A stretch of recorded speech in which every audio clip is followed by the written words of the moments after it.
Hello, guys, and welcome back. I didn't expect us to be back so soon, but obviously, I have seen all of the news swirling about Andy Robertson. So let's dive into this a little bit more. And look, we all know he's a good player. We all know he's a maturer, more experienced player. We know that he's 31.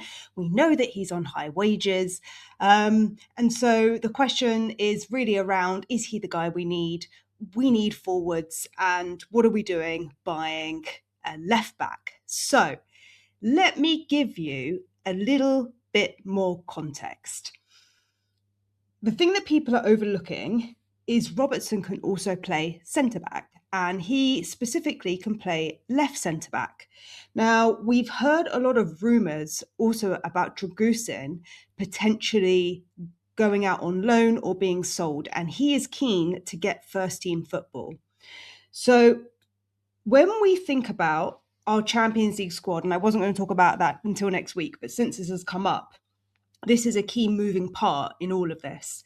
So I want to run you a scenario. Suze has just come in, we know that. Robertson joins for what we think is going to be a left back, which would make sense because it offers rotation with Udogie, and neither of them can play back-to-back games at a really high level consistently. We know for a fact now at this point, and this is why this news was broken today, is that Spurs are going to progress 100% through the next phase of the Champions League. So that is relevant because after the next game, which is Wednesday, you can then change the squad and you can make 3 changes. So you've got Robertson, who can play left centre-back, which would solve the Dragusin problem of him not having to register for the Champions League squad, throwing his toys out the pram and not wanting to stay. It would also cover us if Dragusin went in that left centre-back position, so he can cover both, which solve it's 2 birds, 1 stone, right? It solves both problems. It also solves the problem of Spence moving to his right back position, which is his natural favourite position. It then gives Porro some rotation, and sloppy mistakes are a big part of Porro's game. He's very physically fit, but keeping him fresh and keeping competition from that space is good, and they are both registered in the Champions League squad.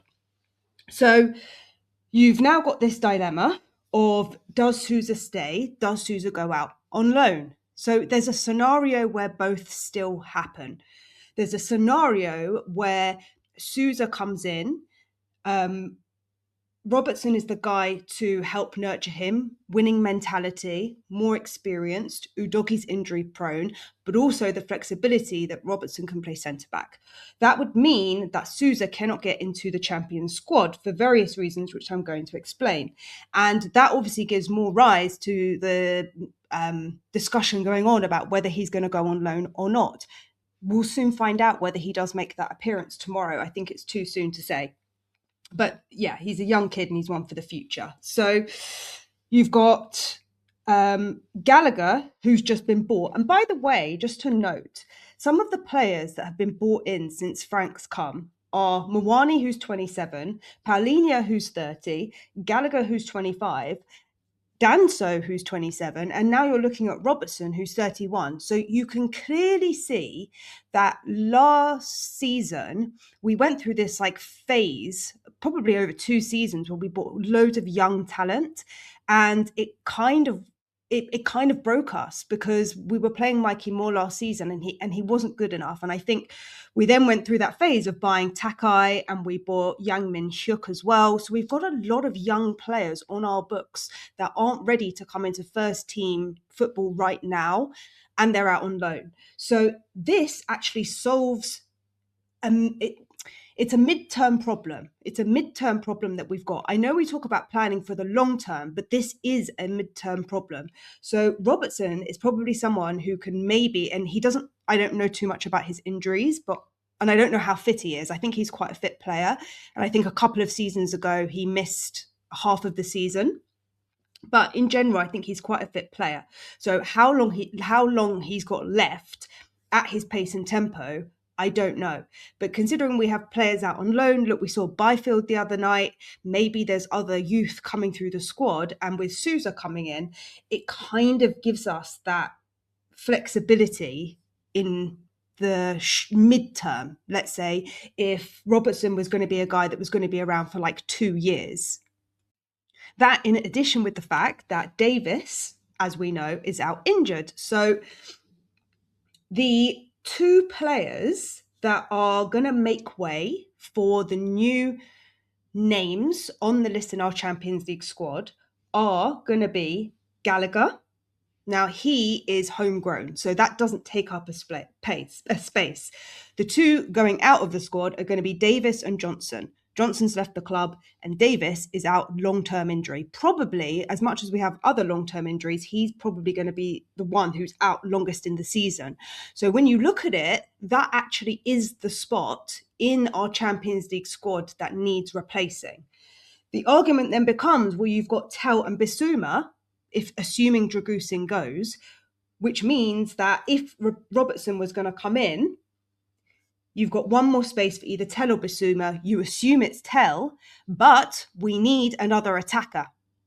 And so this all kind of plays into, okay, well, Tel, the rumours are that Tel is going to be on the market, or he is on the market, which would make sense that we have also just been linked with Yan Diomande from RB Leipzig.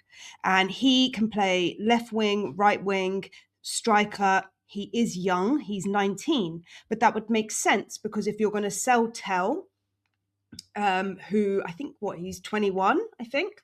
So he's like a young player. So then you replace him with a young player who potentially can also play right wing. I don't know. I've never seen Tel play right wing, but it also gives, if I'm not saying we're going to go for Yan Diomande, but let's just say there is some weight to that, or we're going to buy a player similar or like that, or has the skill to play in multiple positions, then all of this in the bigger picture actually makes sense because you only have one more Champions League spot to play around with, assuming Robertson comes in. And that keeps Dragusin happy because he goes. That maybe keeps Tel happy if you manage to get in another forward in that forward line. Otherwise, you're in a position where who realistically is going to come without being able to play Champions League football? If you see what I mean, like who's going to sign for us as a left wing or a right wing or an attacking midfielder if they're not going to get that football? And that is why Tel and Dragusin will most likely make way, and why there sounds like there's to be some weight in this Robertson link. Obviously, he's a great character. Obviously, he'd be really good in the dressing room. And maybe he provides something. I also think that Davis is obviously, going to go out, assuming he recovers well. So he goes out a hero, and then Robertson maybe provides us with like another year. So let's say Davis is a year older than Robertson. That then gives Sousa an extra year to maybe go out on loan for, let's say, 18 months rather than 12 months. If Davis wasn't going to stick around, which he is going to be injured anyway. So all of that plays into it. And that way, I think Udogie stays for now.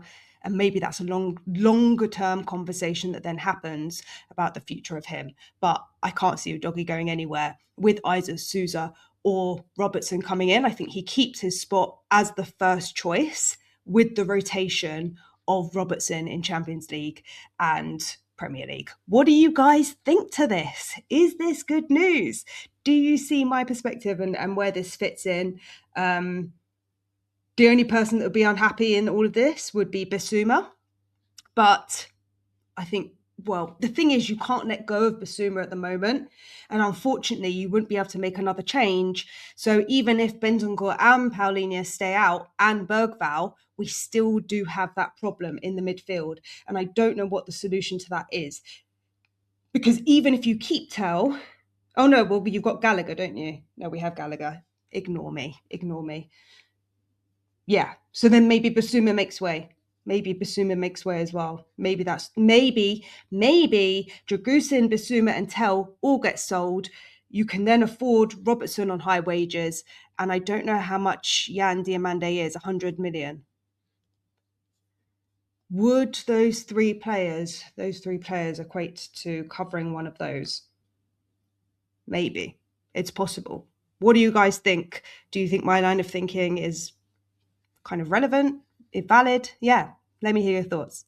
Speak to you all soon.